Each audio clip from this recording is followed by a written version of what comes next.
कुरान के अंदर वो एक आयत है कि जब तुम फंसते हो तो तुम मेरी तरफ लौटते हो, जब तुम निकल जाते हो तो तुम ये कहते हो कि ये मेरा ही इल्म था, ये मेरी दानिशवरी थी कि मैं निकल गया हूं। अल्लाह ताला कुरान में ये भी बता दी है।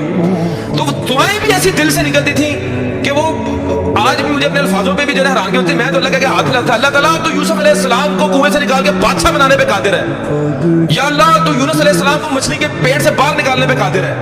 या अल्लाह तू मोहम्मद सल्लल्लाहु अलैहि वसल्लम को गार से निकालने पे कादिर है। या अल्लाह तू मूसा अलैहिस्सलाम को फिरौन के ऊपर गालिब करने पे कादिर है। या अल्लाह तू इब्राहिम अलैहिस्सलाम को आग से निकालने पर कादिर है। या अल्लाह मेरा मसला तेरे आगे क्या है? 1.5 महीना मुझे आज भी याद है, 1.5 महीना, और जिस चुंगल में मैं फंसा था वहां से आजाद हो गया। मेरी 100% रिकवरी हो गई, मैं बिल्कुल इजी हो गया।